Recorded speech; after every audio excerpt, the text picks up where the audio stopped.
एक बार एक व्यक्ति ने साधु महाराज से पूछा कि गुरुदेव जरा बताइए सफलता का राज क्या होता है। तो गुरुदेव ने कहा कि बस तुम कल मेरे पास आओ और एक छोटा कांच का बॉक्स लेते हुए आना जिसके ऊपर की साइड में एक होल बना हुआ हो, यानी एक छेद बना हुआ हो।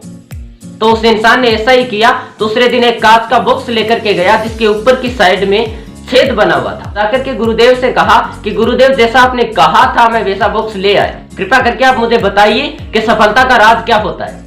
तो गुरुदेव ने कहा कि ये बॉक्स मेरे सामने रखो और अब तुम एक काम करो, एक चूहा पकड़ के लाओ और इस बॉक्स में डाल दो। उस इंसान ने ऐसा ही किया, एक चूहा पकड़ के लाया और उस बॉक्स में डाल दिया। गुरुदेव ने कहा कि अब इस चूहे को ध्यान से देखते रहो। तो वो इंसान उस चूहे को ध्यान से देख रहा था कि वो चूहा क्या कर रहा है और वो चूहा बार बार बाहर निकलने की कोशिश कर रहा था। तो उसने गुरुदेव से कहा कि गुरुदेव ये चूहा बाहर निकलने की कोशिश कर रहा है लेकिन निकल नहीं पा रहा है। तो गुरुदेव ने कहा कि अब तुम एक काम करो, थोड़े से अनाज के दाने लेकर के आओ और इस बॉक्स में डाल दो। तो वो इंसान थोड़े से अनाज के दाने लेकर के आया और उस बॉक्स में डाल दिया, लेकिन फिर भी वो चूहा बाहर निकलने की कोशिश कर रहा था, यानी अनाज के दानों की तरफ नहीं जा रहा था। तो उस इंसान ने कहा कि गुरुदेव यह अनाज के दानों की तरफ नहीं जा रहा है बल्कि ये तो बाहर निकलने की कोशिश ही कर रहा है।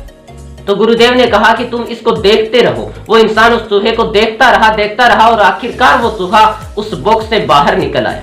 तो गुरुदेव ने कहा कि वत्स यही है सफलता का कारण। तो उस इंसान ने कहा कि गुरुदेव मैं कुछ समझा नहीं। तो गुरुदेव ने कहा जिस तरह से ये चूहा, जब तूने इसके अंदर अनाज का दाना डाला लेकिन फिर भी यह भटका नहीं, यानी अनाज के दाने की तरफ नहीं गया और बाहर निकलने की कोशिश करता रहा, तो आखिरकार ये बाहर निकल ही गया। जब हम लोग लगातार कंसिस्टेंसी के साथ मेहनत करते हैं तो आखिरकार हम लोग अपने टारगेट में सफल हो ही जाते हैं। एक पानी की बूंद जो मुलायम होती है और धरती पर गिरते ही वो फैल जाती है, वही पानी की बूंद जब लगातार किसी पत्थर पे गिरती है तो आखिरकार पत्थर को फाड़ देती है, क्योंकि वो कंसिस्टेंसी के साथ काम करते हैं, यानी लगातार मेहनत करते हैं। जब एक मुलायम सी पानी की बूंद लगातार कंसिस्टेंसी के साथ एक पत्थर को फाड़ सकती है, तो क्या आप लगातार कंसिस्टेंसी के साथ अपने टारगेट के लिए मेहनत करके अपना टारगेट अचीव नहीं कर सकते? कि अगर आपका भी कोई टारगेट है और आप भी उसे अचीव करना चाह रहे हैं तो लगातार मेहनत करें, कंसिस्टेंसी के साथ मेहनत करें। जो इंसान कंसिस्टेंसी के साथ मेहनत नहीं करता, यानी लगातार मेहनत नहीं करता, यकीन मानिए उसका कोई टारगेट ही नहीं होता।